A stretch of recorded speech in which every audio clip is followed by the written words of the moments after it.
Welcome to Love Bytes, quick answers to your burning questions. Welcome to Love Bytes. Today's question is, we are past the honeymoon phase. What are some ways to communicate a deeper love? Well, what are some ways to find within yourself that deeper love and then communicate it? And I know for myself that the tears will usually spring into my eyes, and I will go to my partner and apologize for the harsh thing I just said, and hug him and touch him and place my hand on his heart center. Because the heart feels those traumatic moments, and just touching him there will often bring the tears to his eyes, and the forgiveness comes in.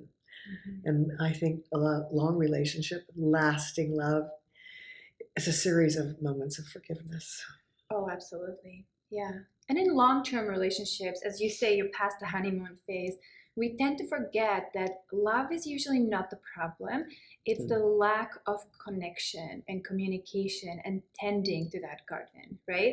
Just like you don't plant something in your garden and expect it to be perfect and producing fruit and veggies forever. You have to tend to it. It needs certain nutrients and sunlight and water in order to grow and thrive. And sometimes you also need to weed it, take out the stuff that doesn't work anymore, right? To let there be room for more. The same metaphor kind of works for relationship. Relationships need certain things in order to thrive, right? We need communication, we need connection, and we also need to take out the weeds, the stuff that doesn't work. Are we prickly with each other? Are we doing things that annoy one another?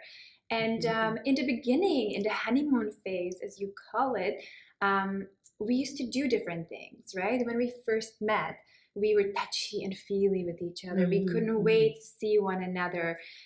We used to go on dates and hang out and do fun activities just for the sake of being together. Yeah. Whereas in reality, life is busy. You know, you probably have kids, you may have aging parents. There's obviously work and career and household responsibilities. And so time is scarce. And so the key there is to pay attention to the small things. Make time for connecting with your partner however you can. And something like sex really takes a back seat after the early years. And so often I just make an effort to place my hand on his sexual center and look into his eyes and say, I love you, miss you, see you later. And it's better than nothing. Absolutely. Right? Just Absolutely. acknowledge a place in your partner where he lives and he longs for attention. We all do. And it's nice when they can give us the same thing, that they can give us the attention to our bodies without the lusty desire necessarily. It doesn't necessarily need to be that you become a sex god and goddess and have tantric sex for hours every day. You don't have to become a yogi. You don't have to become anything that you are not already. All you need to do is turn to your partner and say, what do you want more of? What are you lacking? And then make a commitment to each other to connect once a week for however long of a time you may take for yourselves. And if time for sex is out of the question right now, if you're that disconnected, start with this suggestion that Caroline just had. Start connecting, simply just making space for your bodies to connect, hugging, eye gazing, doing the yum yum position. That is a Tantra tool which can really help you connect and feel grounded with your partner, and no clothes need to even come on. Loving touch to every part of the body without it having to go anywhere. Because there's always going to be the times when you're going to want it to go somewhere. And that's the perfect time for it to go.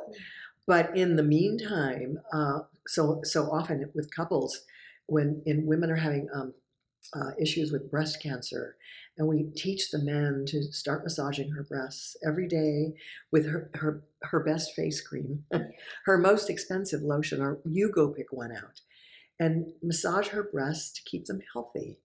And women, you can massage his penis and his testicles to keep him healthy, just for the sake of health. Yeah, yeah.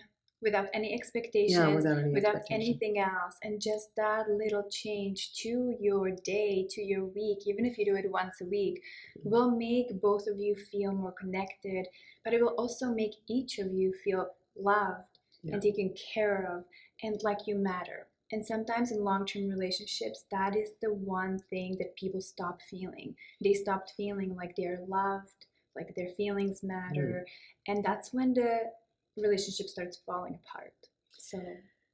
So know that there's nothing wrong with your relationship other than that you've forgotten to be the love that you are Absolutely. and express yourself. Absolutely.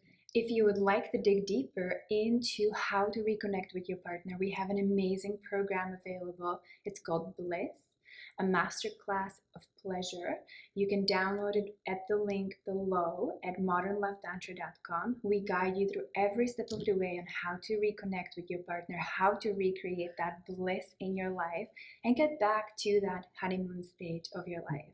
So come and meet us at Bliss, and we will see you next time.